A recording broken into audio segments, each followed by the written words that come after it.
Students, আসসালামু আলাইকুম। সবাইকে জ্ঞানের চাকা ইউটিউব চ্যানেলের পক্ষ থেকে স্বাগত জানাচ্ছি। সাথে আছি আমি তোমাদের সুলতানা মিস। বরাবরের মতো এবারও হাজির হয়েছি তোমাদের পঞ্চম শ্রেণীর গণিত নিয়ে। আজকে আমি দেখাতে চলেছি তোমাদেরকে পঞ্চম শ্রেণীর অধ্যায় 6 অধ্যায় 6 এর ক। অধ্যায় 6 এর ক এ যে অঙ্কগুলো আছে আজকে তোমাদের সেগুলো আমি সমাধান করে দেখাবো। তো চলো শুরুতে আমি তোমাদের সমাধান করার জন্য বোর্ডে তুলে নিয়েছি অধ্যায় 6 অনুশীলনী অনুশীলনী 6 এর কতে আছে ভগ্নাংশ। কি অঙ্ক আছে? ভগ্নাংশ।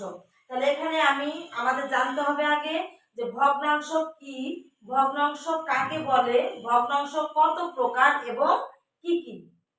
তাহলে এই জিনিসগুলো আগে আমাদের জানতে হবে। এই অনুশীলনটা অঙ্ক করতে গেলে অবশ্যই আমাদের ভগ্নাংশ চিনতে হবে। তো ভগ্নাংশ হচ্ছে তোমার যে কোনো জিনিসের ভাঙা অংশ। ভগ্নাংশ হচ্ছে যে কোনো বস্তু বা যে কোনো জিনিসের ভাঙা অংশ।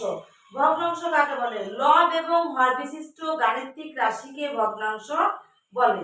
লব এবং হর বিশিষ্ট গাণিতিক রাশিকে ভগ্নাংশ বলে। ভগ্নাংশ হচ্ছে তোমার এখানে তিন ধরনের। ভগ্নাংশ কয় ধরনের? তিন ধরনের। এটা হচ্ছে প্রকৃত ভগ্নাংশ, অপ্রকৃত ভগ্নাংশ, আর একটা হচ্ছে মিশ্র ভগ্নাংশ।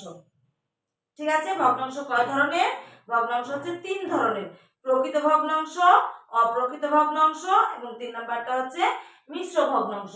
এখানে আমরা 1 নম্বরে কি করতে বলেছে দেখো, যে অপ্রকৃত ভগ্নাংশে প্রকাশ করো। তাহলে অবশ্যই আমাদের জানতে হবে প্রকৃত ভগ্নাংশ কাকে বলে, অপ্রকৃত ভগ্নাংশ কাকে বলে এবং মিশ্র ভগ্নাংশ কাকে বলে। প্রকৃত ভগ্নাংশ হচ্ছে যে ভগ্নাংশের লব ছোট হওয়ার বড়। যে ভগ্নাংশের লব ছোট হওয়ার বড় তাকে প্রকৃত ভগ্নাংশ বলে। যেমন দেখো এখানে হচ্ছে লব হচ্ছে হর হচ্ছে তোমার 5, লব হচ্ছে 4। এটা হচ্ছে তোমার প্রকৃত ভগ্নাংশ। এটা কোন ভগ্নাংশ? এটা। তাহলে প্রকৃত ভগ্নাংশ কাকে বলে? যে ভগ্নাংশের হর বড় এবং লব ছোট। লব তো আমরা সবাই জানি উপরে যেটা থাকে সেটা হচ্ছে লব। তাহলে লব ছোট হর বড় ভগ্নাংশকে প্রকৃত ভগ্নাংশ বলে। এখন অপ্রকৃত ভগ্নাংশ কাকে বলে? অপ্রকৃত ভগ্নাংশ হচ্ছে যে ভগ্নাংশের হর ছোট, যেমন 3 হচ্ছে এখানে হর এবং 7 হচ্ছে লব। তাহলে যে ভগ্নাংশের হর ছোট কিন্তু লব বড় তাকে অপ্রকৃত ভগ্নাংশ বলে। এখন হচ্ছে মিশ্র ভগ্নাংশ কাকে বলে? পূর্ণ সংখ্যার সাথে, পূর্ণ সংখ্যার সাথে মিশ্র প্রকৃত ভগ্নাংশ মিলে হয় মিশ্র ভগ্নাংশ। বুঝতে পেরেছো? পূর্ণ সংখ্যার সাথে, এই যে পূর্ণ সংখ্যার সাথে আমি কি বলেছি যে প্রকৃত ভগ্নাংশ 5/4, এই ভগ্নাংশটাকে বলে মিশ্র ভগ্নাংশ। সাথে পূর্ণ সংখ্যা থাকবে এবং প্রকৃত ভগ্নাংশ থাকবে। পূর্ণ সংখ্যার সাথে প্রকৃত ভগ্নাংশ মিলে হয় মিশ্র ভগ্নাংশ। মিশ্র ভগ্নাংশকে আমরা এভাবে পড়ব 2/5/4। মিশ্র ভগ্নাংশকে আমরা কিভাবে বলবো? 2/5/4। তাহলে আশা করি তোমরা ভগ্নাংশ কাকে বলে, ভগ্নাংশ কত প্রকার, ভগ্নাংশ কি জিনিস, প্রত্যেক প্রকারের সংজ্ঞা জানতে পেরেছো। তাহলে এখন দেখো আমার এখানে 1 নম্বরে কি বলেছে, আমার এখানে বলেছে যে অপ্রকৃত ভগ্নাংশে প্রকাশ করো। এখানে আমার কিছু মিশ্র ভগ্নাংশ তুলে নিয়েছি। এটা হচ্ছে মিশ্র ভগ্নাংশ। অনুশীলনী 6 এর কয়ে পৃষ্ঠা 44 এ অঙ্কগুলো তোমাদের বইয়ে আছে। এটা মিশ্র ভগ্নাংশ। মিশ্র ভগ্নাংশকে আমাদের অপ্রকৃত ভগ্নাংশে প্রকাশ করতে হবে। তো চলো আমরা কিভাবে প্রকাশ করব সেটা আমি বলে নিই। এখন মিশ্র ভগ্নাংশকে অপ্রকৃত ভগ্নাংশে প্রকাশ করতে হলে প্রথমেই আমাদের হরকে সমস্ত সংখ্যা দিয়ে গুণ করতে হবে, মানে পূর্ণ সংখ্যা দিয়ে। হরকে পূর্ণ সংখ্যার সাথে গুণ করতে হবে। কি করতে হবে? হরকে পূর্ণ সংখ্যার সাথে গুণ করতে হবে। তাহলে হরকে যদি আমি পূর্ণ সংখ্যার সাথে গুণ করি তাহলে এখানে আমার কত আসবে? 3 দুগুণী 6। 3 দুগুণী কত হবে? 6। এবং সেই 6 কে আমার 2 এর সাথে যোগ করতে হবে, মানে লবের সাথে যোগ করতে হবে। ঠিক আছে? তাহলে আমার হয়ে যাবে। আচ্ছা তোমাদের আমি এটা করে দেখাচ্ছি। দেখো কি বলেছি আমি, যে হরকে পূর্ণ সংখ্যার সাথে গুণ করতে হবে। তাহলে হর গুণিত পূর্ণ সংখ্যা কত? 2। তারপরে লবের সাথে এইটা যেটা পাবো উত্তর সেটাকে লবের সাথে যোগ করতে হবে। তাহলে যোগ হচ্ছে তোমার 2, আর হর যেটা ছিল হর সেটাই থেকে যাবে। ঠিক আছে? আবারও বলি শুনো, আমরা মিশ্র ভগ্নাংশকে যখন অপ্রকৃত ভগ্নাংশ বানাবো তখন আমরা কি করব, পূর্ণ সংখ্যার সাথে হরকে গুণ করব। পূর্ণ সংখ্যার সাথে হরকে গুণ করব। তাহলে দেখো আমি হরকে পূর্ণ সংখ্যার সাথে গুণ করেছি এবং লবের সাথে যোগ করব। তাহলে এখানে আমার কত আসলো, এখানে আসলো আমার 3 দুগুণী 6 যোগ 2 আর হর একই থাকবে, তারপর হচ্ছে তোমার 8 এ 3। ঠিক আছে, আমি কিন্তু অপ্রকৃত ভগ্নাংশে প্রকাশ করে ফেলেছি। তোমাদের বোঝানোর সুবিধার্থে আমি এভাবে ধাপে ধাপে প্রত্যেক ধাপে ধাপে করে দেখালাম। তোমরা যদি এটা একেবারেই করতে পারো যে 3 দুগুণী 6 আর 2 হচ্ছে 8 আর হর একই থাকবে তাও হবে। যদি তোমাদের এটা মনে রাখতে একটু অসুবিধা হয় তাহলে এভাবে যদি ভেঙে ভেঙে করো, প্রত্যেকটা ধাপে ধাপে করো, তাও তোমাদের অঙ্কটা হবে। ঠিক আছে, তাহলে এখন তারপরেরটা কি হবে তোমরা অবশ্যই বুঝতে পারছো। তারপরেরটা আমরা একই পদ্ধতিতে করব, যে হরের সাথে পূর্ণ সংখ্যার গুণ করব। কি করব, হরের সাথে পূর্ণ সংখ্যার গুণ করব। তাহলে এখানে হর আছে আমার কত, হর 9 গুণিত 3, হরের সাথে পূর্ণ সংখ্যার গুণ করার পর আমরা লবের সাথে যোগ করব। তাহলে যোগ হচ্ছে 1। আর আমি কি বলেছিলাম যে হর কিন্তু একই থাকবে, হর একই থাকবে, হর চেঞ্জ হবে না। তাহলে হর আছে এখানে তোমার 9। এখন আমরা কি করব, 3 নং 27, 27 যোগ 1 আর হর একই থাকলো 9। তাহলে এটা কত হলো 28, 9 ভাগের 28। ঠিক আছে, তাহলে আমি দুইটা করে দিলাম। তারপরটাও সেম প্রসেসেই আমরা করব, একই জিনিস। তাহলে আমরা কি করব, এবার তোমরা অবশ্যই বুঝতে পারছো কি করতে হবে। এখন আবারও আমরা একই জিনিস করব, যে হরের সঙ্গে পূর্ণ সংখ্যাকে গুণ করব। তাহলে হর আমার কত আছে, হর হচ্ছে আমার 11 গুণিত 5। এবার এইটাকে কি করব, লবের সঙ্গে যোগ করব, মানে লবের সাথে যোগ করব। যোগ হচ্ছে তোমার 5।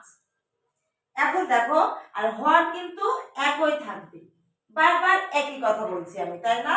কারণ প্রত্যেকটা অঙ্ক একই রকম, সবগুলাই করে দিলাম, এর জন্য সবগুলাই তোমাদের করে দেখাচ্ছি, তোমাদের সুবিধা হবে। এরকম তোমরা অনেকগুলা বাড়িতে প্র্যাকটিস করবা। তাহলে এখানে কত হবে, 5 11 55 যোগ 5, আর নিচে কত আসবে, নিচে আসবে 11। এবার কত হবে, 55 আর 5 হচ্ছে 60, 11। আশা করি বুঝতে পেরেছো। আরো দুইটা আছে আমাদের, একই প্রসেসে একই রকম ভাবে করতে হবে। ঠিক আছে, তাহলে শুরুতেই আমরা কি করব, শুরুতেই আমরা করব যেটা, যে হরের সাথে পূর্ণ সংখ্যাকে গুণ করব। মিশ্র ভগ্নাংশকে যদি আমাদের অপ্রকৃত ভগ্নাংশে প্রকাশ করতে বলে তাহলে আমাদের শুরুতেই কাজ হচ্ছে হরের সাথে পূর্ণ সংখ্যার গুণ। কি করতে হবে, হরের সাথে পূর্ণ সংখ্যাকে গুণ করতে হবে এবং লবের সাথে যোগ করতে হবে। গুণ করার পর লবের সাথে যোগ করতে হবে, আর হর একই থাকবে, হর একই থাকবে। তাহলে আচ্ছা দেখো, তাহলে 3টা আমাদের হয়ে গেছে। এখন 4 নাম্বারটা আমরা করি, তাই না? কিন্তু তার আগে একটা কথা হচ্ছে যে আমি কিন্তু তোমাদের এখানে দেখো যে অনেক বড় করে করে দেখিয়েছি, মানে তোমাদের মনে রাখার সুবিধার্থে। এভাবে একেবারে যেন না করতে পারো, যদি না পারো তোমরা করতে, এজন্য আমি ধাপে ধাপে তোমাদের দেখিয়েছি। কিন্তু তোমরা তো এভাবে সবসময় করতে পারবে না, জাস্ট এটা দেখিয়েছি তোমাদের শেখানোর জন্য, তোমাদের শেখানোর জন্য, যেন তোমরা এটা শিখতে পারো, যেন মনে থাকে যেটা কিভাবে আসলো, একসঙ্গে এখানে কিভাবে আসলো 60, এই কথাটা অনেকেরই মনে থাকবে না। এজন্য আমি ধাপে ধাপে করে রেখে দেখছি যে 60 কিভাবে আসলো তোমরা এখানে পেয়ে যাবা। এখন দেখো আমরা কিন্তু আর এভাবে করবো না, ঠিক আছে? যেভাবে আমাদের করতে হয় আমরা ঠিক সেভাবেই করব। আর এটা আমি করে দেখিয়েছি তোমাদের মনে রাখার সুবিধার্থে।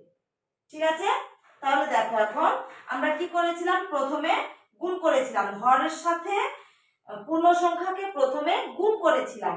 তাহলে 6 10 কত হবে, 6 10 60। আর লবের সঙ্গে তখন কি করেছিলাম, লবের সাথে যোগ করেছি। তাহলে 60 এর সাথে 3 যদি যোগ করি তাহলে কত হয়, 63। তাহলে হচ্ছে তোমার 6 10 3 63। আর হরের কথা কি বলেছি, হর যত ছিল ততই বসে যাবে। তাহলে এখানে হর ছিল 10, তাহলে এখানে 10 বসে যাবে। দেখো এখানে তোমাদের আমি 3 বার লিখে তারপর অ্যানসারটা নিয়ে এসেছিলাম, এবার কিন্তু আমরা একবারেই করে ফেললাম। এভাবে তোমাদের করা প্র্যাকটিস করতে হবে, কিন্তু এটা মনে রাখার সুবিধার্থে আমি তোমাদের এভাবে ভেঙে ভেঙে দেখিয়ে দিয়েছি, তোমাদের যেন খুব সুবিধা হয় এবং এটা অনেকদিন পর্যন্ত যেন তোমাদের সবসময় যেন তোমাদের মনে থাকে। তারপরেরটা তাহলে কি হবে, তারপরেরটা দেখো 20 দুগুণী 40। প্রথমে আমাদের হরের সাথে পূর্ণ সংখ্যার গুণ, তাহলে 20 দুগুণী 40, আর যেটা গুণ করে যে রেজাল্টটা পাবো সেটার সাথে সেই সংখ্যার সাথে